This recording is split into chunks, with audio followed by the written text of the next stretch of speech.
My name is Michelle Miller. I grew up a few different places, mainly Amherst, New York, just outside of Buffalo.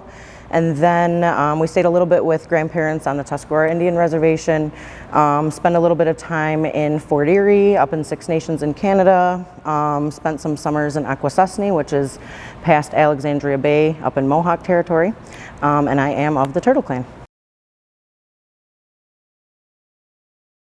So right now I am a Seneca language teacher, but my focus is just in the ceremonial aspect of it. So everything that we say or do as far as ceremonies at Longhouse, speeches, songs, things like that. So the textbook definition, I guess, would be to keep who we are, right? Because without a different language, it doesn't really differentiate us as people. So that is the main thing. But when we get into culture and more of like a way of life and our ceremonies and things, we don't speak English in our longhouses. So if we didn't have our language to speak, we wouldn't be able to give what you guys call the Thanksgiving address. We wouldn't be able to put forth tobacco burnings for people if they were sick, songs for ceremonies that we might need, social singing and dancing and announcing, just to let people know what's happening either in the longhouse, outside of the longhouse, in the community. So it really would separate us as a people because our language is a verb-based language. So it's not so much like I, am, run. It's one word for I'm running, or she's running, or they will run, or they might run, or they want to run, things like that. So the language is more of a complete thought versus verbatim word for word translation. Yes, because I've had my hand in everything. So growing up, we learned and spoke Mohawk as much as we could at home. But when we moved here, we've been here for almost 30 years now. My mom and my brother, we've made families here, graduated from high school here, and so my Seneca language journey started here, and it started right in this building, as a matter of fact, and teaching babies and children and learning for myself. From there, I joined a language program to work with elders to learn more language, and then went back to the school district. So I had a different age group of children, came back here to teach pre-K and then adults, and so I've had my hand in everything, which makes it easier to teach because now I've got my friends and their children at school, and then maybe their grandkids as babies, and so I have an outreach that touches whole families. So I do get a lot of feedback from community and everything, not only just, you know, ceremony stuff, but at school, or what can I say to my kids at home, things like that. So it's really awesome. I think that because it's in us to learn our own language, whether we're cognizant of it or not, it can be a little bit easier for others to pick up faster. But I guess with any language it is difficult to learn, but if you have an immersive setting and you have support, and somebody constantly reassuring and reaffirming, yes, you're doing a good job, this is what we say, it does make it easier. But I think that you're always learning. You'll be forever learning. I know that I'll be learning until the day that I step off this earth, and so I think that kind of gives us a break to say, you know what, there's a little bit of pressure, but you can kind of take a break sometimes too, because we're human and we're not going to know everything. We're not always going to be able to learn or grasp everything. And so what I can't do, I have other people that maybe can do that a little bit better, or know a little bit more. And so it's a very good support system to be able to do that. My job is really amazing because I remember being little, I wanted to be a teacher. And then through high school, it was like, well, I just want to research. If I could get paid to learn something new, that would be my dream job. And now I kind of have that in the best place that I could be, which is with my people, with my culture, with my community, places I've grown up. And so it's really awesome to be so close with everything here. So young women, I really try to get them into the mindset of a cultural woman's role, because we seem to be so connected to that still. And so becoming a woman can be really tough, just because of traumas, like I've mentioned, and that without even being like noticing that we have those traumas, they're so easily repeated and spilled over. And so I just try to like let them know that it doesn't always have to be that way. There's always support, and it sounds kind of cliche, but finding your way back to Longhouse and women of Longhouse will always try to, I guess, reaffirm and to readjust your path to make sure that you don't need to go so far. And even if you do stumble and you kind of fall off, we're always right here to help you get back on track if that's where you need to be. Definitely encouraging, uplifting, and trying to just remember like we're human, you know, and not everybody, again, is going to be 100% on something. You know, we're all kind of given 7% of stuff, and we all need each other to make sure that we get it to that 100. Growing up young, so I was a widow by the time I was 24, 25. I lost my mom when I was 26, and I think having to deal with that really early on,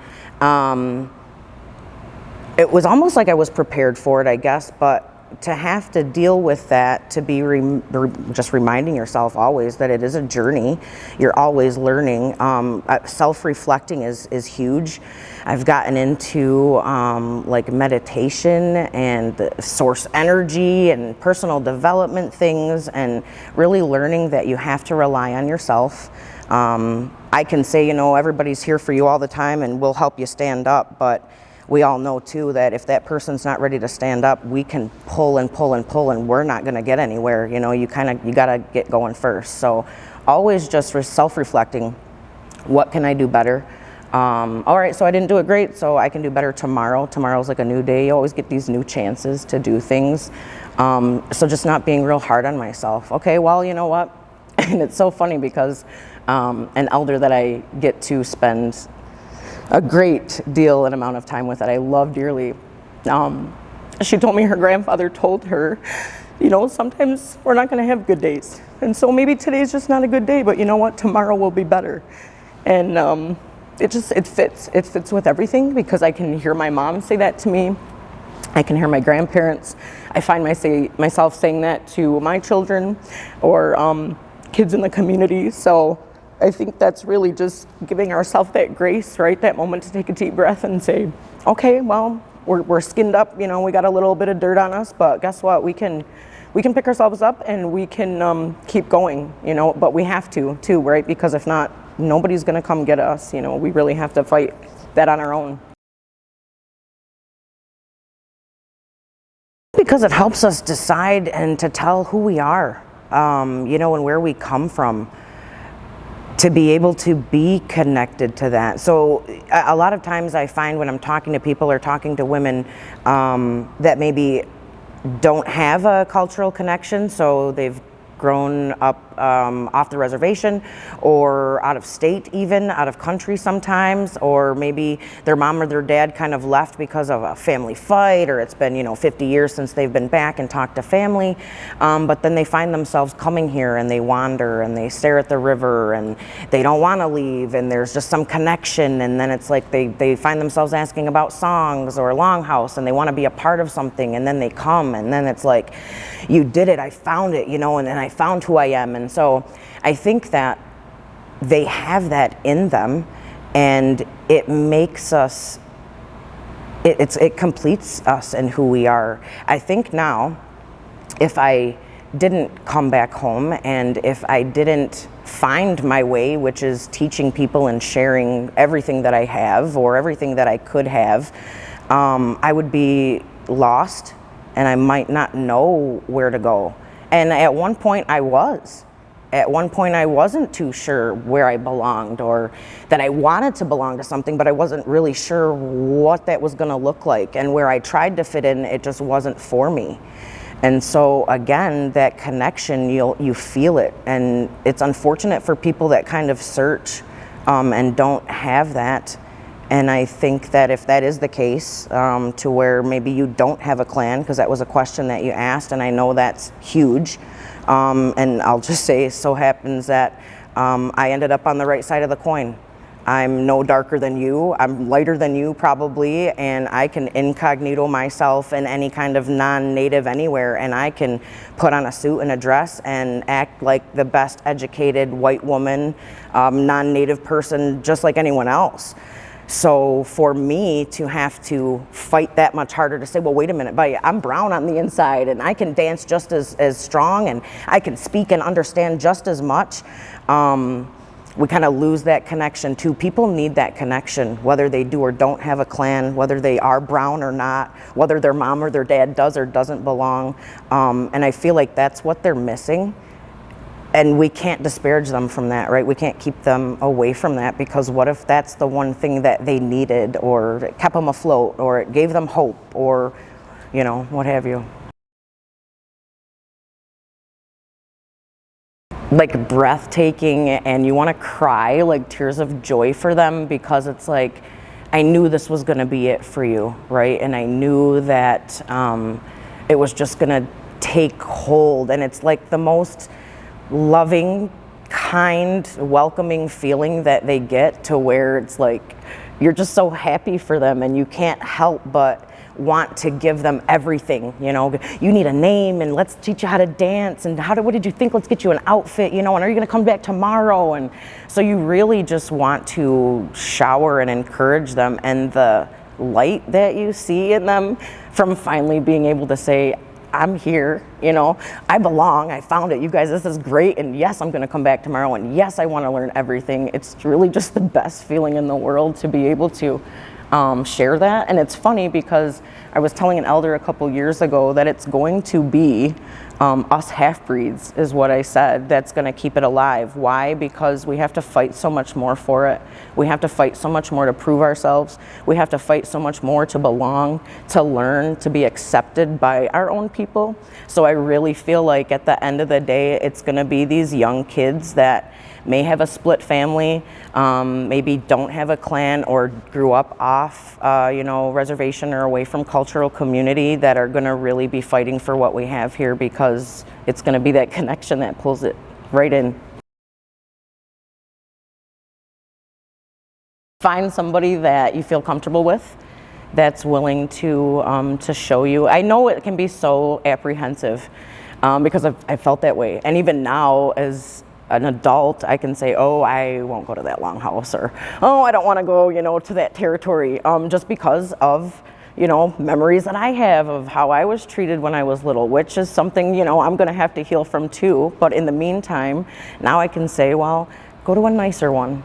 Go to somebody that you know is nice, that maybe knows a lot of people, so that you don't have to feel like that, and there's a whole group to welcome you, versus, you know, just maybe somebody and their mom and their grandma. You know, go with a whole group of girls, you know, blend in with your friends, and then, you know, every elder I think I've ever spoken to ever is always talking about these 7 layers of thick skin, and it's like, is it like a callus? You know, can I wear it? Can I try to like buff it up? Because, you know, you really don't know when it's going to happen.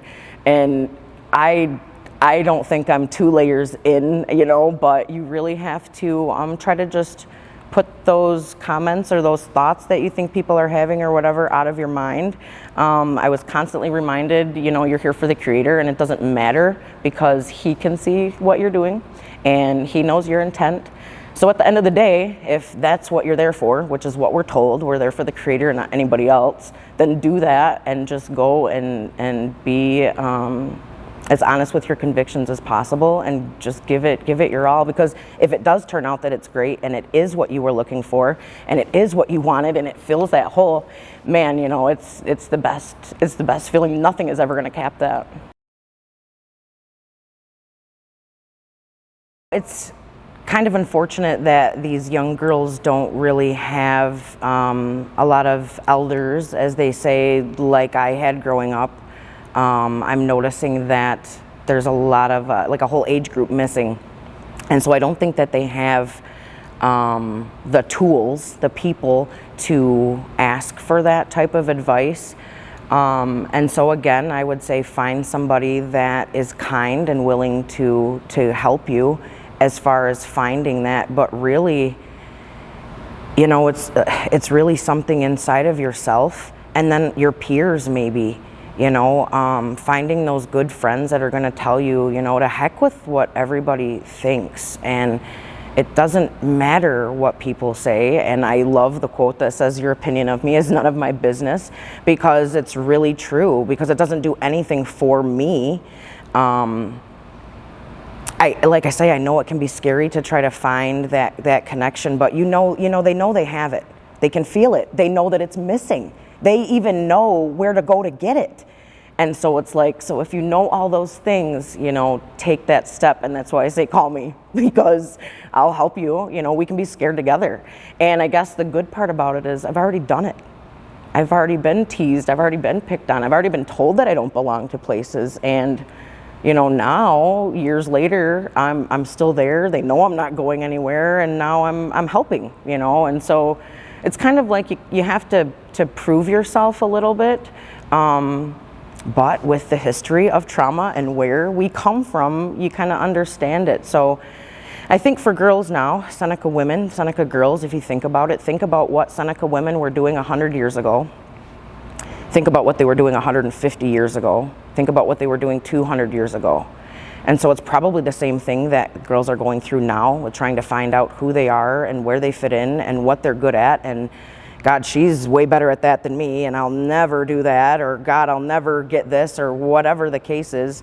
And so it's like, we're human. We're all going to go through it. You're not ever going to get everything right 100%. So it's like, enjoy the ride, enjoy the lesson that you can learn, find the lesson that you can learn. Just don't give up. Don't give up.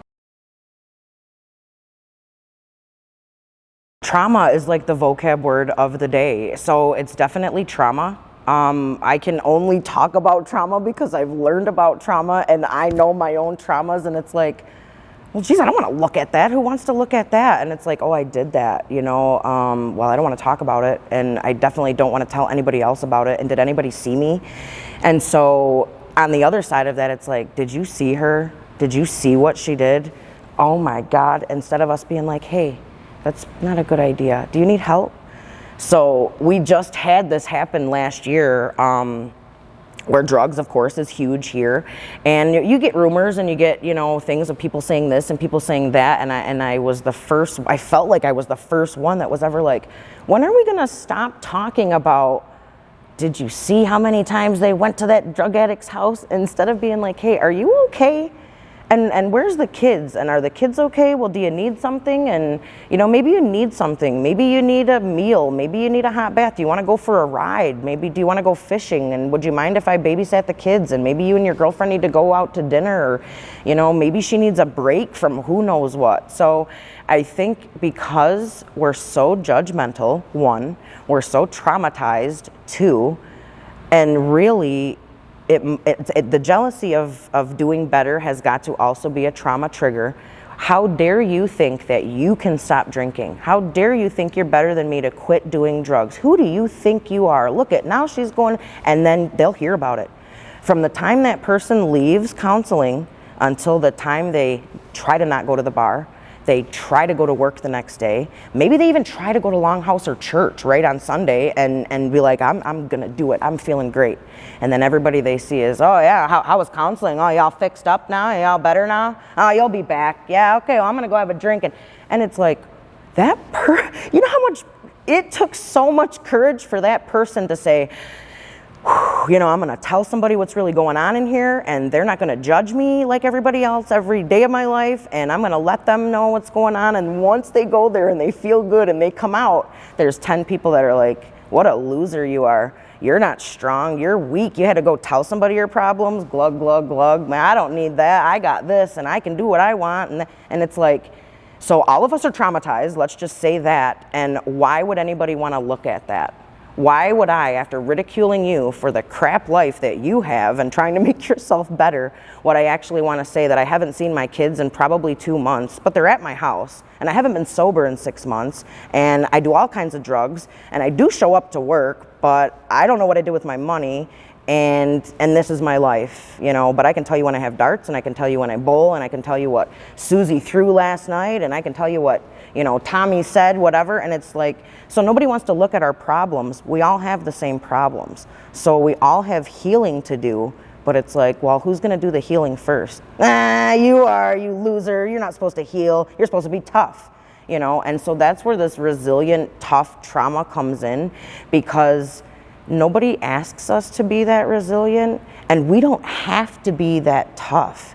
Yeah, we're strong. Yes, we've been put through the ringer, and we're still here after 200 years, right? But we're not really making it easy for ourselves either, and it could be so much easier. It could be a lot more welcoming. It could be a lot more loving and kind and less traumatic and triggering, but we haven't gotten there yet, and I don't really know why. Trying to be diligent, yet humble, and disciplined, yet patient, keeping an open mind, but not being careless, not being aloof, and I think really, and even now, learning that just trying to make myself better. So it's, again, maybe today wasn't such a good day, but tomorrow is going to be better. Self-reflection is huge for me lately, and I enjoy it because it's like, okay, well, if it's not working for me, what can I do? It's really easy to put blame on someone else, but I think for me, it's like, well, I'm the only one that's going to be here to help myself up, like I said, and so I really need to take accountability and ownership. If this is my journey, then damn it, it's got to be my terms, and it's going to be my journey, and I'm not on this for anybody else. I mean, yes, of course, my children, but then there you go. Those are my kids, and I want to make sure that my kids have the best of whatever I want or whatever I think that's going to be for them. And so I really think that always thinking of them, thinking of, hopefully not soon, but a grandparent and their children, and thinking about everything that my grandmother taught me and everything that my mom and our short time together was able to show me, and trying to do that as much justice as possible, with keeping my kids in mind. There's a lot of kids running around here that need somebody to look out for them, and so as long as I'm thinking about them, that's got to help for something. If I'm keeping them in my forefront of my mind and considering them every time I do something, then it's got to help somewhere. It's definitely got to help everybody on this journey. It's not just me. I'm pulling behind all these people that are coming up behind me. I was having a conversation today. I don't really know what the draw is with me and children, but every job I've had, it turns into that connection with a certain age group or certain kids. I guess I call them bouncy children, because I don't like, ADHD or troubled, or they're bad or they're naughty, or so they're a little bouncy. They have a little extra energy, and I really connect with those children. And so, yeah, I mean, it's the kids, the 7th generation thing. Well, it's not me, right? And it's probably not even my kids, but it's theirs and then theirs. So if I'm thinking about me and me being old, and it's my grandkids that have to take care of me, then I better raise some really amazing, thoughtful, considerate people, because if not, I'm in trouble. I'm in big trouble. So in the Gaiweo, which is the Code of Handsome Lake, which is kind of like, I guess, in a church aspect, it's kind of like a New Testament. And so there is I don't know if you want to call it a chapter, but a message, if you will, and they're all numbered, and it says how we should care for our grandparents as babies, as the way that they, care for us when we come into the world. And I remember I had talked to an elder who, she's passed now, and so I'm telling her about this, and she didn't grow up in the Longhouse, she grew up in church, and she's like, so you're going to take care of me like I'm a baby? You're going to carry me around like a baby? And it was like, well, no, but it's that care, right, to make sure that if I'm a good mom and I teach my children love and compassion and kindness, and they always say you can never spoil a baby, so hold the babies as much as you can, because pretty soon they're not going to want anything to do with you, so hold them, right? And so if I'm loving and kind to my kids, maybe they'll remember that when I'm old. And then I think about the book of how she carries her son, and then when she's old, he carries her. And so it's for a reason, right? Because who wants to be old and be left behind and not have your kids or grandkids visit you or not call, you know? And it's like, I can't think about leaving my kids at home and not talking to them. And, you know, they're little. They would tear the house apart. And, you know, so everybody needs guidance, I think. And again, it's just to remind us that we all need each other. We're all eventually going to need someone. We always need each other for help. We always have each other to support and to turn to. And so that community, having that community, just being mindful of everybody else, I think it's probably the most important thing, thinking about each other.